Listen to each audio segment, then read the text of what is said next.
Series বাঁচানোর লড়াই, বাংলাদেশ বনাম আফগানিস্তান ম্যাচ। রশিদ খানের স্পিন বনাম বাংলাদেশের ব্যাটিং এর লড়াই, সেটা বললে মনে হয় আরো বেশি শোভা পায়।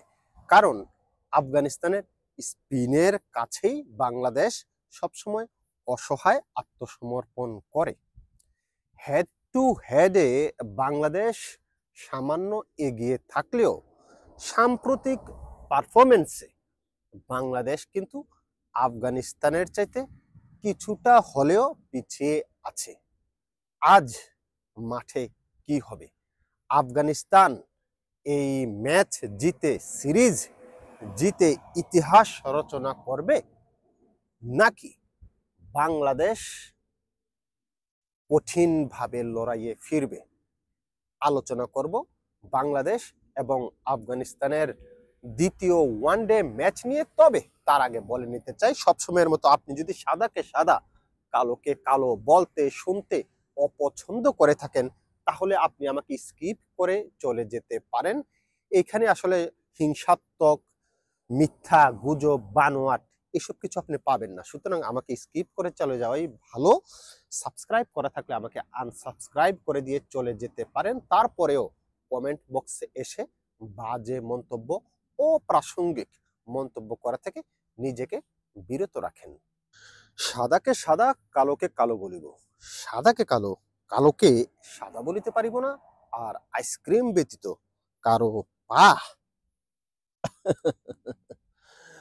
চাটিতে পারিব না। Hello viewers, it's me Rony bro, welcome to another new video. কথা বলছিলাম বাংলাদেশ এবং আফগানিস্তানের দ্বিতীয় ওয়ানডে ম্যাচ নিয়ে।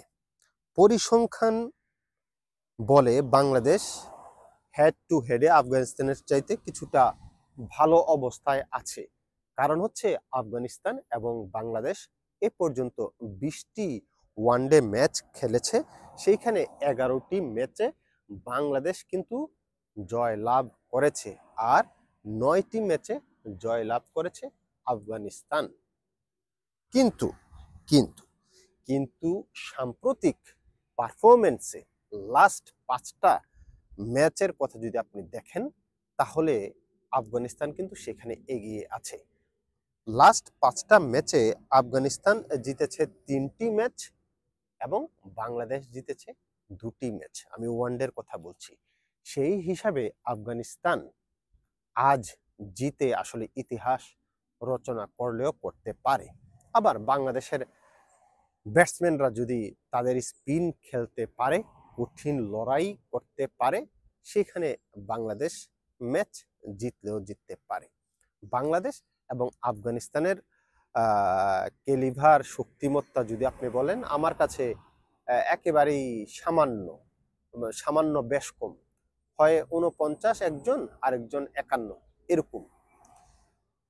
তো লাস্ট যেই ম্যাচটা হয়েছে প্রথম ওয়ানডে, সেইখানে দেখা গেছে যে আজমতুল্লাহ উমর জাই তিনি 3টি উইকেট নিয়েছিলেন এবং ব্যাটেও কিন্তু তার রান ছিল 40 রান সে করেছিল।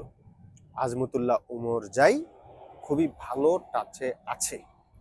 তারপরে যদি বলি স্পিন ডিপার্টমেন্টের কথা, সেখানে গাজানফার, তারপরে রশিদ খান অনেক বেশি ভাইটাল ভূমিকা সে পালন করে। রশিদ খান কিন্তু লাস্ট ম্যাচে 3 উইকেট নিয়েছিল, সেটা অনেক বড় মানে ব্যবধান গড়তে সাহায্য করেছে।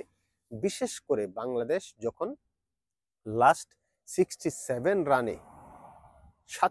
রানে তাদের 6 উইকেট হারায়, সেটা কিন্তু একটা তাদের স্পিন ডিপার্টমেন্টের কারণেই হয়েছে। আফগানিস্তানের স্পিনাররা খুবই ভালো বল করেছে। গুরবাজ এবং রহমত শাহ দুজনেই কিন্তু আপনার 50 অধিক রান পেয়েছে। গুরবাজের এই ফর্মে ফেরাটা বাংলাদেশের জন্য ক্ষতিকর, স্বাস্থ্যের জন্য হানিকর কথা আছে না, খেলার জন্য হানিকর। কারণ গুরবাজ ভালো ব্যাটসম্যান, কিন্তু লাস্ট কিছুদিন ধরে সে ফর্মে ছিল না, টাচে ছিল না। বাট লাস্ট ম্যাচটাতে সে রান পেয়েছে। রহমত শাহকে নিয়ে ভালো পার্টনারশিপ করেছিল। রহমত শাহ 50 পেয়েছে, গুরবাজও পেয়েছে। তো এই জায়গাটায় আসলে আফগানিস্তানকে কতটা বাংলাদেশ ধরে রাখতে পারবে এটা দেখার বিষয়। আর বাংলাদেশের কথা যদি বলি, মেহেদী হাসান মিরাজ এবং তাওহিদ হৃদয় দুজনেই ভালো ব্যাট করেছিল প্রথম ম্যাচে। দুজনেই 50-র দেখা পেয়েছিল, কিন্তু ইনিংস গুলাকে বিল্ড আপ করতে পারে নাই। ইনিংস গুলাকে যদি তারা সেঞ্চুরির দিকে নিয়ে যেতে পারতো তাহলে আসলে কিছু হলেও হতে পারতো। কিন্তু বাংলাদেশ দলের যেই টোটাল রানটা করেছিল প্রথম ম্যাচে সেটি আসলে অনেক কম, 221 রান। এটা কোনো রান না। আবুধাবির এই পিচে রান করা দরকার ছিল 160 থেকে 170 রান, তাহলে হয়তো খেলায় কিছুটা কম্পিটিশন হলেও হতে পারত। তবে বাংলাদেশের ব্যাটসম্যানরা যদি আপনার স্পিনদেরকে ভালোভাবে হ্যান্ডেল করতে পারে, রশিদ খান, গাজানফার, নবী তাদেরকে ভালোভাবে হ্যান্ডেল করতে পারে, তাহলে আসলে বাংলাদেশের জন্য ভালো হবে। তবে হ্যান্ডেল করতে গিয়ে দেখা যায় যে আমরা স্ট্রাইক রোটেটটা করতে পারি না। গত ম্যাচে বাংলাদেশ 28 ওভার কোনো রান করতে পারে নাই, ডট বল খেলেছে 28 ওভার। মানে এটা কি সম্ভব? 50 ওভারের ভিতরে আপনি 28টা ওভার কোনো রান করতে পারেন নাই, ডট বল দিছেন। তো সেই জায়গাটা থেকে বাংলাদেশকে বেরিয়ে আসতে হবে, স্ট্রাইক রোটেট করে আসলে খেলতে হবে। আদারওয়াইজ বাংলাদেশের ফলাফল বাংলাদেশের ফরে আসবে না। আবুধাবির এই পিচটা এবং আবুধাবির এই মাঠটা কিন্তু আপনার যারাই আগে ব্যাট করেছে এই মাঠে 63% ম্যাচ তারা জিতেছে। আগে ব্যাট করে 63% ম্যাচ জিতেছে যারা আগে ব্যাট করেছে। তো সেটা একটা ভাইটাল রোল হতে পারে যে আগে টসে জিতবে সেই হয়তো ব্যাট নেওয়ার চিন্তা ভাবনাই করবে। আগে ব্যাটিং নিয়ে যদি 250+ স্কোর করতে পারে, 260-70 রান করতে পারে, স্কোরবোর্ডে জমা করতে পারে, তাহলে ম্যাচটা অনেকটাই তাদের পক্ষে চলে আসবে, হোক সেটা বাংলাদেশ হোক সেটা আফগানিস্তান। সুতরাং টসটা একটা ভাইটাল বিষয় হতে পারে। যেই দলের টসে জিতবে সেই দলের জন্য ব্যাট নেওয়াটা আমার কাছে মনে হয় যে ভালো সিদ্ধান্ত হতে পারে। কি মানে পরিসংখ্যান তাই বলছে, কিন্তু এর আগে যত ম্যাচ খেলা হয়েছে এই আবুধাবিতে। সুতরাং এটা খেয়াল রাখতে হবে। এখন যদি বলি একাদশ নিয়ে, আফগানিস্তান যেহেতু জয় পেয়েছে, আমার কাছে মনে হয় যে আফগানিস্তানের একাদশটা সেম থাকলেও থাকতে পারে, সেম থাকারই পসিবিলিটি বেশি। কিন্তু অন্যদিকে বাংলাদেশ যেহেতু ওই ম্যাচে জয় পায় নাই, এখন বাংলাদেশের উচিত হবে একেবারে, মানে আমাদের ভাষায় যেটা বলি আমরা, ফরজ হয়ে গেছে, সেটা হচ্ছে বাংলাদেশের একাদশে পরিবর্তনটা আপনি কোন জায়গায় আনবেন? পরিবর্তনটা আনবেন হচ্ছে আমাদের চুইংগাম কুমারকে বাদ দিতে হবে।